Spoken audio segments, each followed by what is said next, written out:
যারা বিপ্লব করে সমাজ পরিবর্তন করতে চায় তাদেরকে সাংগঠনিকভাবে শক্তিশালী হয়ে সাধারণ মানুষের কাছে ছুটে যাওয়ার আহ্বান জানিয়েছেন বিএনপির মহাসচিব মির্জা ফখরুল ইসলাম আলমগীর। বিকেলে রাজধানীতে বদরুদ্দিন উমরের স্মরণ সভায় এসব কথা বলেন তিনি। এদিকে দলের স্থায়ী কমিটির সদস্য ডাক্তার AZM জাহিদ হোসেন বলেছেন, যতই নির্বাচন ঘনিয়ে আসছে ততই কয়েকটি রাজনৈতিক দল পিআরের দাবি নিয়ে দেশকে অস্থিতিশীল করার চেষ্টা করছে।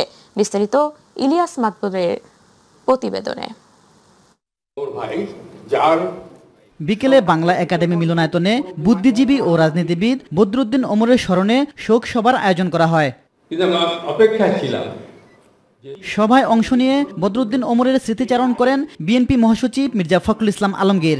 বদরুদ্দিন ওমর সাহেবরা সবসময় জানতেন না, যারা আজীবন তাদের যে আদর্শ, তাদের যে যুদ্ধ, তাদের যে সংগ্রাম তারা করে গেছেন, জীবনের শেষ দিন পর্যন্ত কখনো কম্প্রোমাইজ করেননি। বিপ্লব করতে চান, সমাজ বদলাতে চান, যারা সাধারণ মানুষের অবস্থার পরিবর্তন করতে চান, তাদেরকে অবশ্যই সেই সংগঠনকে শক্তিশালী করতে হবে, আরও মজবুত করতে হবে এবং একেবারেই বদরুদ্দিন ওমর সাহেবের ভাষায় মানুষের কাছে চলে যেতে হবে, তাহলেই সেটা সম্ভব হবে। দুপুরে জাতীয় প্রেস ক্লাবের সামনে এক সমাবেশে বিএনপির ভাইস চেয়ারম্যান শামসুজ্জামান দুদু বলেন, দেশকে নির্বাচনের রাস্তায় নামালে দেশ আবার স্বাভাবিক অবস্থায় ফিরে আসবে। নির্বাচনের মধ্য দিয়ে বাংলাদেশের নাগরিককে তার রাজত্ব ফিরিয়ে দাও, মানে ভোটাধিকার ফিরিয়ে দাও, তার অধিকার ফিরিয়ে দাও, এটা সম্ভব এবং আমরা মনে করি এই ভোটাধিকার প্রয়োগের মধ্য দিয়ে আগামী দিনে বাংলাদেশ জাতীয়তাবাদী দল ক্ষমতায় আসবে ইনশাআল্লাহ। এদিকে সকালে সেগুনবাগিচায় বিএমএ ভবনে ফার্মাসিউটিক্যাল রিপ্রেজেন্টেটিভ অ্যাসোসিয়েশনের কেন্দ্রীয় সম্মেলনে যোগ দিয়ে বিএনপির স্থায়ী কমিটির সদস্য ডাক্তার AZM জাহিদ হোসেন বলেন, যতই নির্বাচন ঘনিয়ে আসছে একদল মানুষ পিআরের দাবি তুলে নির্বাচনকে বিলম্বিত করার চেষ্টা করছে। জনগণ না চাইলেও জনগণের কথা বলে মতামত দেওয়ার দাবিদার হওয়ার জন্য যারা আজকে এই সমস্ত দাবি তুলছেন তারা সত্যিকার অর্থে নিজের বিবেককে প্রশ্ন করুন। আমি তো কথা আগে বলি নাই, আমি কথা এখন কেন বলছি, আমি কেন, উদ্দেশ্য কি? তাহলে কি আমি স্বৈরাচারকে আসার জন্য একটা রাস্তা করে দিচ্ছি, নির্বাচনকে প্রলম্বিত করার জন্য আমি কোনো চেষ্টা করছি? জনগণের ওপর কোনো কিছু চাপিয়ে দেওয়ার মনোভাব কখনোই গণতান্ত্রিক হতে পারে না বলে জানান ডাক্তার AZM জাহিদ হোসেন। মনে রাখবেন, এই বাংলাদেশ সেই বাংলাদেশ না। আপনি ইচ্ছা করলেই বিশৃঙ্খলা সৃষ্টি করতে পারবেন না। ইলিয়াস মাতবর, মাই টিভি, ঢাকা। ঐকমত্য কমিশনের একমত হওয়া বিষয়গুলো সংবিধান আদেশ জারি ও গণভোটের মাধ্যমে আইনি ভিত্তি দেওয়ার দাবি জানিয়ে বাংলাদেশ জামাত ইসলামের সেক্রেটারি জেনারেল মিয়া গোলাম পরোয়ার বলেছেন, সংসদে সংস্কারের বৈধতার জন্য পাঠানো হলে বিগত ফ্যাসিস্ট সরকারের মতো তা ছুঁড়ে ফেলা হবে। রংপুর পাবলিক লাইব্রেরি মাঠে জুলাই সনদের ভিত্তিতে আগামী নির্বাচন পিআর পদ্ধতির প্রবর্তন সহ 5 দফা দাবি সমাবেশে প্রধান অতিথির বক্তৃতায় তিনি এসব কথা বলেন। সরকার নিরপেক্ষ আচরণ না করায় আন্দোলন করা হচ্ছে উল্লেখ করে মিয়া গোলাম পরোয়ার বলেন, জামাত ইসলামী সংস্কার, জুলাই সনদের আইনি ভিত্তি, গণহত্যার বিচার, লেভেল প্লেইং ফিল্ড নিশ্চিত করা এবং ফ্যাসিবাদের দোষরদের বিচারের মধ্যে দিয়ে আগামী ফেব্রুয়ারিতেই নির্বাচন চায়।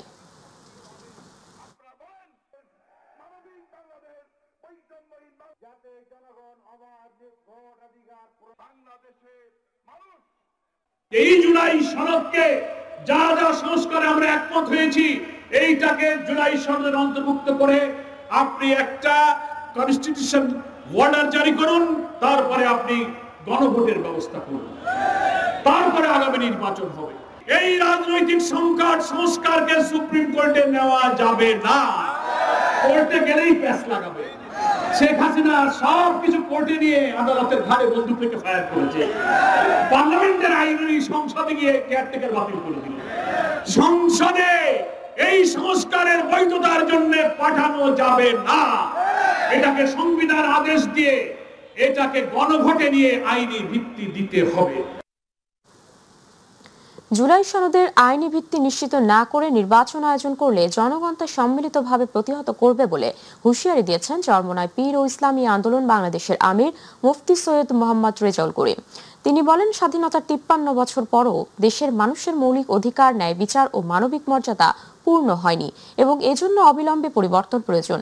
বিকেলে রাজধানীর বাড্ডা ইউলুপ সংলগ্ন মেইন রোডে 5 দফা দাবিতে ইসলামী আন্দোলন বাংলাদেশ আয়োজিত গণসমাবেশে প্রধান অতিথির বক্তব্যে এসব কথা বলেন ইসলামী আন্দোলনের আমির।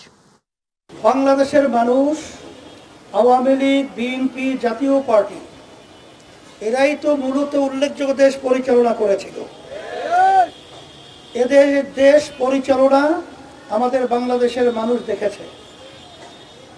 আল্লাহ রাব্বুল আলামিন বলেছেন, যে জাতি নিজের ভাগ্যের পরিবর্তন না করে ওই জাতির ভাগ্যের পরিবর্তন আমি ঘটাই না বা করি না। এখন যারা দেশ 53 বছর পরিচালনা করে আমাদেরকে যে উপহার দিয়েছে, নতুন ভাবে এরা আবার ক্ষমতায় আসলে আমাদেরকে নতুন আবার কি মধু খাওয়াবে, এটা কিন্তু এখন বাংলাদেশের মানুষ বোঝে। যারা যুগপৎ আন্দোলন করছে তাদের সঙ্গে নেই জাতীয় নাগরিক পার্টি এনসিপি। সন্ধ্যায় রাজধানীতে দলের কেন্দ্রীয় কার্যালয়ে এক বৈঠক শেষে এই কথা বলেছেন এনসিপি আহ্বায়ক নাহিদ ইসলাম। তিনি বলেন, কারো সঙ্গে জোটবদ্ধ আন্দোলনে নয়, নিজস্ব রাজনৈতিক লক্ষ্য নিয়ে এগুবে এনসিপি। নাহিদ ইসলাম এই সময় আরো বলেন, নিম্নকক্ষে পিআর চায় না এনসিপি, তবে সংসদের উচ্চকক্ষ সংখ্যানুপাতিক পদ্ধতিতে হতে হবে। আমাদের রাজনৈতিক লক্ষ্য, উদ্দেশ্য, আদর্শ আমরা তুলে ধরেছি সারা দেশের নেতা কর্মীদের সামনে এবং আমাদের সামনের দিনের পরিকল্পনা সম্পর্কে তাদেরকে অবহিত করেছি। জুলাই সংস্কারের যে আইনি ভিত্তি কথা আমরা বলে আসছি প্রথম থেকে, সেই আইনি ভিত্তির প্রতি আমরা দৃঢ় অবস্থান ব্যক্ত করছি। সেই আইনি ভিত্তি আমরা যাতে ঐক্যমত কমিশনের মাধ্যমেই নিশ্চিত হয় এবং আইনি ভিত্তি পাওয়ার পরবর্তীতে যাতে নির্বাচনের দিকে আগায় সরকারের, সেই বিষয়ে আমাদের সরকারের প্রতি আহ্বান থাকবে। নির্বাচনী সংস্কার কমিশন প্রধান ডক্টর বদিউল আলম মজুমদার বলেছেন, নিম্নকক্ষ হবে আসন ভিত্তিক এবং উচ্চকক্ষ হবে পিআর পদ্ধতি। দুটির ইতিবাচক ও নেতিবাচক দিক আছে, এটা হওয়া দরকার। তিনি আশা প্রকাশ করে বলেন, রাজনৈতিক দলগুলো ঐক্যমতে পৌঁছানোর মাধ্যমে একটি সুষ্ঠু নিরপেক্ষ নির্বাচন অনুষ্ঠিত হবে। সকালে মেহেরপুরের গাংনী উপজেলা পরিষদ সভাকক্ষে আয়োজিত এক মতবিনিময় সভায় তিনি এসব কথা বলেন। সুশাসনের জন্য নাগরিক সুজন আয়োজিত অনুষ্ঠানে দি হাঙ্গার প্রজেক্ট বাংলাদেশের পিএফসি, ইয়ুথ লিডার ও সুজন নেতৃবৃন্দের সাথে মতবিনিময় করেন সুজন সম্পাদক ডক্টর বদিউল আলম মজুমদার।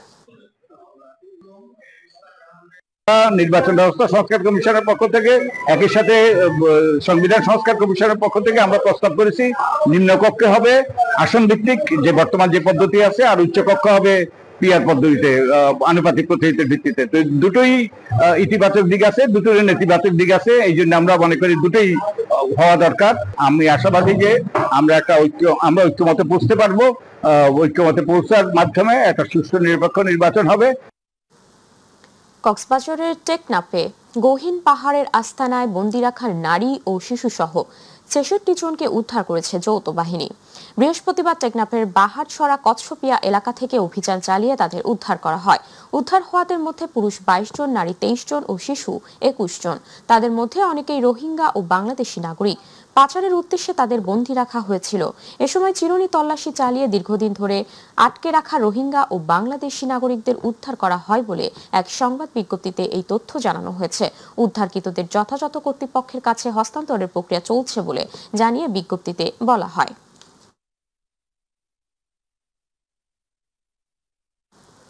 দুই যুগ আগে বাংলাদেশ প্রকৌশল বিশ্ববিদ্যালয় বুয়েট শিক্ষার্থী সাবেকুন নাহার সনি হত্যা মামলার অন্যতম আসামি মুশফিক উদ্দিন টগরকে গ্রেপ্তার করেছে র্যাপিড অ্যাকশন ব্যাটালিয়ন র্যাব। ঢাকায় এক ব্রিফিংয়ে র্যাব জানায়, গ্রেপ্তারের সময় তার কাছ থেকে একটি রিভলভার, মুখোশ ও ১৫৬টি গুলি জব্দ করা হয়েছে। এর আগে ২০০৩ সালে মুশফিক উদ্দিন টগরকে সনি হত্যা মামলায় আরও দুজনের সঙ্গে মৃত্যুদণ্ড দেওয়া হয়েছিল। পরে ২০০৬ সালের ১০ই মার্চ হাইকোর্ট তাদের মৃত্যুদণ্ড কমিয়ে যাবজ্জীবন কারাদণ্ড দেন। সাজা খেটে কারাগার থেকে মুক্তি পেয়েছিলেন টগর। র্যাব জানায়, রাজধানীর আজিমপুর এলাকা থেকে তাকে গ্রেপ্তার করা হয়। ২০০২ সালের ৮ই জুন ছাত্রদলের দুই পক্ষের মধ্যে দরপত্র নিয়ে বুয়েট ক্যাম্পাসে সংঘর্ষ হয়। এই সময় ক্লাস শেষে আবাসিক হলে ফেরার পথে গুলিবিদ্ধ হয়ে মারা যান কেমি কৌশল বিভাগের ছাত্রী সনি। বিশ্ববিদ্যালয়ের ক্যাম্পাসে সহিংসতায় কোনো ছাত্রীর মৃত্যুর সেই ঘটনাটি তখন সারা দেশে ব্যাপক চাঞ্চল্য সৃষ্টি করেছিল। জিজ্ঞাসাবাদকালে জানা যায় যে তার পূর্ণ নাম মুশফিক উদ্দিন টগর এবং তিনি 2002 সালে ব্যাপকভাবে চাঞ্চল্য হওয়া বুয়েট শিক্ষার্থী সাবিকুন নাহার সনি হত্যা মামলার একজন অন্যতম আসামি ছিলেন। প্রাথমিক জিজ্ঞাসাবাদে ধৃত আসামির নিকট থেকে চাঞ্চল্যকর অনেক তথ্য আমরা পাই। যে জিনিসটা বেশি ইম্পর্টেন্ট, যে সীমান্তবর্তী এলাকা হতে তিনি বিভিন্ন সময় অবৈধভাবে অস্ত্র ঢাকায় নিয়ে আসেন এবং বিভিন্ন মানুষকে তা সরবরাহ করে থাকেন। 3,74,000-এরও বেশি প্রার্থীর অংশগ্রহণে 47তম BCS এর প্রিলিমিনারি পরীক্ষা অনুষ্ঠিত হয়েছে। আজ সকাল 10টা থেকে শুরু হয়ে বেলা 12টা পর্যন্ত 8 বিভাগীয় শহরের মোট 262 শিক্ষা প্রতিষ্ঠানে একযোগে এই পরীক্ষার আয়োজন করা হয়। এইদিকে রাজধানীর ইডেন মহিলা কলেজ কেন্দ্রের এই পরীক্ষায় ইলেকট্রনিক ডিভাইস নিয়ে ঢোকার চেষ্টা করায় একজন প্রার্থীকে পুলিশ আটক করেছে। জাহিদ আহমেদ বাবু রিপোর্ট।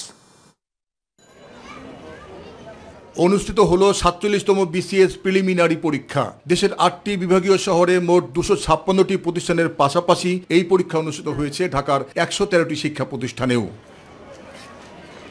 যদিও নানা জটিলতার কারণে সময় মতো এই পরীক্ষা অনুষ্ঠিত না হলেও চলতি বছরের এই সময়ে সন্তান, ভাই বোন, স্ত্রী ও স্বজনরা নির্বিঘ্নে পরীক্ষা দিতে পেরে খুশি অভিভাবকেরা। ভালো কিছুই আশা করতেছি, যেহেতু সবকিছু এখন নিরপেক্ষ আছে।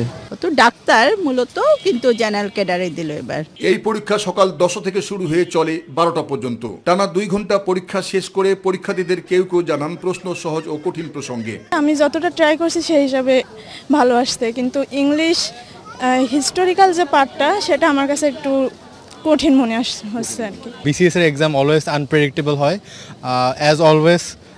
কয়েকটা সাবজেক্ট একটু হার্ড হয়, কয়েকটা সাবজেক্ট আবার মডারেট হয়, কয়েকটা সাবজেক্ট হচ্ছে স্ট্যান্ডার্ড ওয়াইজ হয়। যতটুকু প্রিপারেশন নিয়েছি সে অনুপাতে ভালো হয়েছে। পরীক্ষাটা আসলে হয়ে যাওয়াই ভালো, পরীক্ষা দিয়ে অবশ্যই ভালো লাগছে, ভালো হয়েছে পরীক্ষা। ভবিষ্যতে দেখি আল্লাহ রাব্বুল আলামিন যা চায়, ভবিষ্যতে আমার আর কি ম্যাজিস্ট্রেট হওয়ার খুব ইচ্ছা আছে আর কি। তবে BCS পরীক্ষার ক্ষেত্রে আগামীতে নির্দিষ্ট সময়ের মধ্যে পরীক্ষা সম্পন্ন করতে কর্তৃপক্ষের সুদৃষ্টি কামনা করেন BCS প্রিলি টেস্ট দিতে আসা পরীক্ষার্থীরা।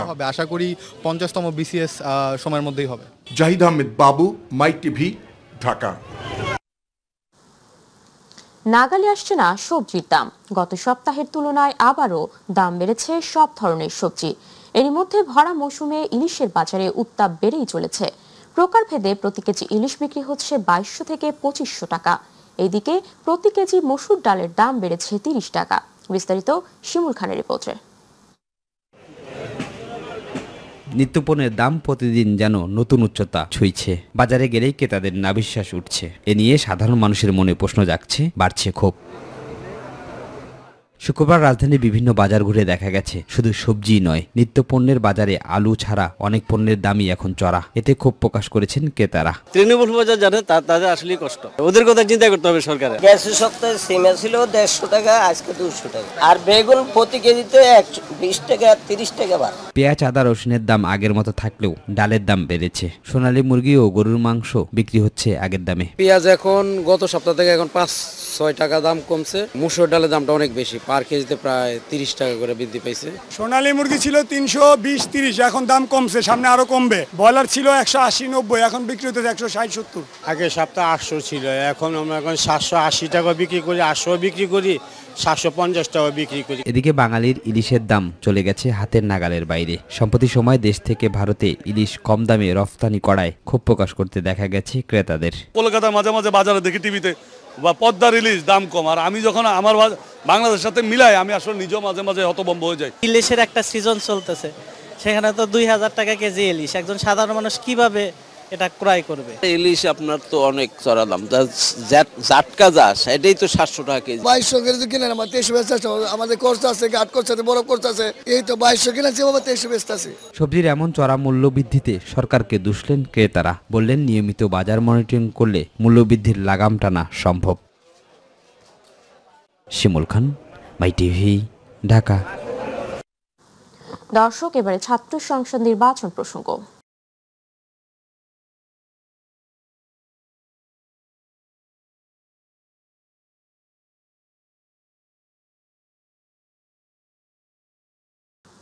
বিশ্ববিদ্যালয়গুলোতে ধারাবাহিকভাবে ছাত্র সংসদ নির্বাচনের আয়োজনের মধ্যে এবার জগন্নাথ বিশ্ববিদ্যালয় কেন্দ্রীয় ছাত্র সংসদ জাকসু নির্বাচনের তারিখ ঘোষণা করেছে বিশ্ববিদ্যালয় প্রশাসন।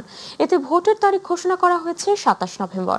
এই নির্বাচন নিয়ে প্রার্থীরা শুরু করেছেন তোড়জোড়। শিক্ষার্থীদের মধ্যে বিরাজ করছে নির্বাচনী আমেজ। নেতৃত্ব বাছাইয়ের এই প্রক্রিয়া যেন শিক্ষার্থীদের অধিকার, স্বপ্ন আর ভবিষ্যতের প্রতিফলন হয়, এমনটাই বলছেন অনেক শিক্ষার্থী। ইলিয়াস মাতবরের প্রতিবেদন। শিক্ষার্থীদের দীর্ঘদিনের দাবির পরিপ্রেক্ষিতে জগন্নাথ বিশ্ববিদ্যালয় কেন্দ্রীয় ছাত্র সংসদ জাকসু নির্বাচনের রোডম্যাপ ঘোষণা করা হয়েছে। বুধবার বিশ্ববিদ্যালয়ের ভারপ্রাপ্ত রেজিস্ট্রার অধ্যাপক ডক্টর মোহাম্মদ শেখ গিয়াস উদ্দিন স্বাক্ষরিত এক বিজ্ঞপ্তিতে নির্বাচনের রোডম্যাপ ঘোষণা করা হয়। এই নির্বাচন শুধু নেতৃত্ব বাছাই নয়, এটি যেন শিক্ষার্থীদের অধিকার, স্বপ্ন আর ভবিষ্যতের প্রতিচ্ছবি হয়, সেটাই প্রত্যাশা শিক্ষার্থীদের। ভোট দেওয়ার সুযোগ আশায় উচ্ছ্বাস প্রকাশ করছেন শিক্ষার্থীরা। অনেক এক্সাইটেড, জৈবনের প্রথম ভোট মানে জগন্নাথ থেকে শুরু করব। সব ভার্সিটিতে যখন রোডম্যাপ হয়েছিল যে নির্বাচনের, আমাদের জগন্নাথের কোনো রোডম্যাপ ছিল না, কিন্তু অলরেডি আমরা পেয়ে গেছি। আমরা খুবই এক্সাইটেড। আমরা ভোটার হিসেবে অবশ্যই যোগ্য প্রার্থীকে ভোট দিব। আমরা কোনো দল দেখব না। যারা শিক্ষার্থীর জন্য কাজ করবে মেইনলি আমরা তাদেরকে চাই, এখন সৎ হবে, আমাদের জন্য কাজ করবে। জাকসু যে নির্বাচনে আমরা যে এখানে অংশগ্রহণ করব, কে হবে কি হবে না সেটা কোশ্চেন না, যে জাকসু নির্বাচন হবে এটাই হচ্ছে আমাদের সবথেকে গুরুত্বপূর্ণ একটা বিষয়। এটা আমাদের জন্য একটা বড় ধরনের পাওয়া। এই পাওয়াটা শুধুমাত্র যারা জাকসুতে প্রার্থী হবেন তাদের জন্য নয়, বরং আমার মনে হচ্ছে যারা সাধারণ শিক্ষার্থী তাদের যে দাবিগুলো আছে এগুলোকে সংঘবদ্ধ করে তুলে ধরার জন্য এই জাকসুটা গুরুত্বপূর্ণ ভূমিকা পালন করবে। শিক্ষার্থীরা বলছেন জাকসু হতে হবে একটি নিরপেক্ষ প্রতিষ্ঠান, যেখানে সব কিছুর ঊর্ধ্বে গিয়ে প্রতিনিধিরা শিক্ষার্থীদের কল্যাণে কাজ করবেন। তারা এমন প্রার্থীকে বেছে নিতে চান যিনি মেধাবী, স্বচ্ছ ও শিক্ষার্থী বান্ধব, নেতৃত্ব গুণসম্পন্ন। তারা ছাত্র প্রতিনিধি, তারা ছাত্র বান্ধব হতে হবে এবং ছাত্রদের যেসব দাবি রয়েছে সেগুলো আদায়ে সচেষ্ট হতে হবে। এমন প্রার্থী চাই যে আমাদের এই সমস্যাগুলো দূর করবে। আমরা যদি প্রতিশ্রুতি পাই, বুঝতে পারি যে আমাদের এই যে সমস্যাগুলো কিছুটা হলেও লাঘব হবে, আমরা তাকেই ভোট দিব। শিক্ষার্থী বান্ধব কোনো প্রার্থী নির্বাচিত হোক, যারা ক্লিন ইমেজের, যারা শিক্ষার্থীদের জন্য কাজ করেছে অতীতে এবং করবে, এরকম প্রার্থীদেরকে বেছে নেবে জগন্নাথ বিশ্ববিদ্যালয়ের শিক্ষার্থীরা। ক্যাম্পাসে গণতান্ত্রিক ধারা ও ছাত্র রাজনীতি তৈরিতে জাকসু নির্বাচনের বিকল্প নেই। সব কিছু ঠিক থাকলে আগামী ২৭ নভেম্বর অনুষ্ঠিত হবে জাকসু নির্বাচন। ইলিয়াস মাতবর, মাই টিভি, ঢাকা। রাজশাহী বিশ্ববিদ্যালয় কেন্দ্রীয় ছাত্র সংসদ নির্বাচন, রাকসু ও হল সংসদ নির্বাচনের প্রার্থীরা শুক্রবার পঞ্চম দিনের মতো ক্যাম্পাসে প্রচার চালিয়েছেন। প্রচারপত্র বিলি ও কুশল বিনিময়ের মাধ্যমে প্রার্থীরা সাধারণ শিক্ষার্থীদের কাছে গেছেন। নিজেরা নির্বাচিত হলে শিক্ষার্থীদের জন্য কি কি করবেন তা তুলে ধরেছেন তারা। এদিকে সন্ধ্যার পর থেকে হঠাৎই প্রচারণা বন্ধ করে সকল প্রার্থী ও শিক্ষার্থীরা রাবি পোষ্য কোটা পুনর্বহালের প্রতিবাদে বিক্ষোভ ও অবস্থান কর্মসূচি পালন করে। এ সময় স্লোগানে উত্তাল হয়ে ওঠে রাবি। বিক্ষোভে ফেটে পড়েন শিক্ষার্থীরা। বিশ্ববিদ্যালয়ের প্যারিস রোড সংলগ্ন উপাচার্যের বাসভবনের সামনে প্রায় ৪ ঘন্টা মতো এই অবস্থান কর্মসূচি পালন করেন শিক্ষার্থীরা। এদিকে বাদ জুম্মার রাবি কেন্দ্রীয় জামে মসজিদ থেকে বিক্ষোভ কর্মসূচি পালন করেছেন শিক্ষার্থীরা। শিক্ষার্থীদের অভিযোগ, আগামী ২৫ তারিখের রাকসু নির্বাচনকে পুঁজি করেই শিক্ষক কর্মকর্তা কর্মচারীরা এই অবৈধ পোষ্য কোটা পুনর্বহালের দাবি তুলেছেন এবং তা বাস্তবায়ন করেছেন। তাদের মতে বিশ্ববিদ্যালয়ের স্বার্থের চেয়ে ব্যক্তিগত সুবিধা আদায়ের লক্ষ্যেই এই দাবি সামনে আনা হয়েছে। এর আগে পোষ্য কোটা পুনর্বহাল সহ ৩ দফা দাবিতে ২৪ ঘন্টার আলটিমেটাম দিয়েছিলেন বিশ্ববিদ্যালয়ের শিক্ষক কর্মকর্তা কর্মচারীরা। এই দাবি বাস্তবায়িত না হলে ২১ তারিখ থেকে সর্বাত্মক কর্মবিরতির ঘোষণা দিয়েছিলেন তারা। এরই প্রেক্ষিতে গতকাল সন্ধ্যায় বিশ্ববিদ্যালয়ের ভর্তি পরীক্ষা কমিটির একটি বৈঠকে এই পোষ্য কোটা পুনর্বহালের সিদ্ধান্ত নেওয়া হয়। কুমিল্লার হোমনা উপজেলায় মাইকে ঘোষণা দিয়ে ৪টি মাজারে হামলা ও অগ্নিসংযোগের ঘটনায় ২২০০ জনকে আসামি করে মামলা দায়ের করা হয়েছে। এই ঘটনায় কঠোর অবস্থানে রয়েছে আইনশৃঙ্খলা বাহিনী। গতকাল বৃহস্পতিবার রাতে পুলিশ বাদী হয়ে এই মামলা করে। এর আগে গত বুধবার একটি ফেসবুক আইডি থেকে ধর্ম নিয়ে কটূক্তি করার কথিত অভিযোগে এলাকায় উত্তেজনা ছড়িয়ে পড়ে। পরে সেই আইডি থেকে ক্ষমা চেয়ে আরেকটি পোস্ট দেয়া হয়। তবে অভিযুক্তের বিচারের দাবিতে তৌহিদি জনতার ব্যানারে থানা ঘেরাওয়ের ঘটনা ঘটে। সেই রাতেই অভিযুক্ত মহসিনকে আটক করে পুলিশ। পরদিন বৃহস্পতিবার কটূক্তির অভিযোগের জেরে বিক্ষুব্ধরা উপজেলার কফিল উদ্দিন শাহর মাজারের সামনে লোকজন জড়ো করে। পরে সেই মাজার সহ পাশের কালাই শাহ, হাওয়ালি শাহ ও আব্দু শাহের মাজারে ভাঙচুর করে তারা। এক পর্যায়ে সেখানে আগুনও ধরিয়ে দেয়া হয়। পরে ঘটনাস্থলে গিয়ে পরিস্থিতি নিয়ন্ত্রণে আনে সেনাবাহিনী।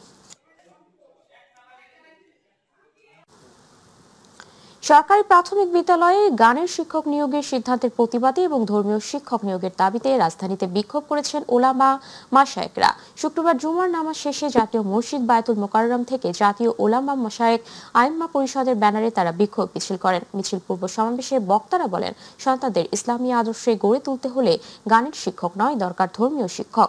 গানের মাধ্যমে নৈতিকতা আসে না, বরং নষ্ট হয়। কোরআন হাদিসের আলোকে শিক্ষা দিলে তারা হবে প্রকৃত মানুষ।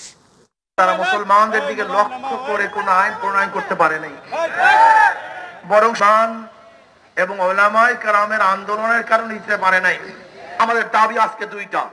একটা হলো বাংলাদেশের প্রত্যেকটা প্রতিষ্ঠানে 92% মুসলমানদের দেশে ফরজে আইন কিভাবে বাস্তবায়ন হবে, এটা সরকারের দায়িত্ব। এই দায়িত্ব সরকারকে পালন করতে হবে। কাজে প্রত্যেকটা ধর্মীয় প্রতিষ্ঠানে ধর্মীয় শিক্ষা অর্থাৎ ইসলাম শিক্ষা দেওয়ার শিক্ষক নিয়োগ দিতে হবে। সরকারের প্রতিশ্রুতি অনুযায়ী দুর্গাপূজা উপলক্ষে ভারতে ইলিশ রপ্তানির অংশ হিসেবে 2 দিনে 56.25 মেট্রিক টন পাঠানো হয়েছে। বৃহস্পতিবার 18.79 মেট্রিক টন ইলিশ ভারতে পাঠানো হয়েছে, আর মঙ্গলবার রাতে গেছে 37.46 মেট্রিক টন। দুই দেশের সরকারের মধ্যে সমঝোতা অনুযায়ী এবার পূজা ঘিরে 1200 মেট্রিক টন ইলিশ রপ্তানি করবে ঢাকা। বেনাপোল মৎস্য কোয়ারেন্টাইন অফিসার সজীব সাহা বলেন, মাছের স্বাস্থ্য পরীক্ষা শেষে তাদের অনুমতি দেওয়া হয়েছে। সরবরাহ সীমিত থাকায় 2 দিনের রপ্তানি অনুমোদিত পরিমাণের চেয়ে কম হলেও তাদের মূল লক্ষ্য মানসম্পন্ন ইলিশ পাঠানো বজায় রাখা। বাণিজ্য মন্ত্রণালয় গত বছর 79টি প্রতিষ্ঠানকে 3950 টন ইলিশ রপ্তানির অনুমতি দিয়েছিল। বেনাপোল ও আখাউড়া স্থলবন্দর দিয়ে সব মিলে ইলিশ রপ্তানি হয় প্রায় 802 টন। এর মধ্যে বেনাপোল বন্দর দিয়ে রপ্তানি হয় 532.3 মেট্রিক টন। 37.46 মেট্রিক টন ইলিশ মাছ ইতিমধ্যে ভারতে রপ্তানি করেছে।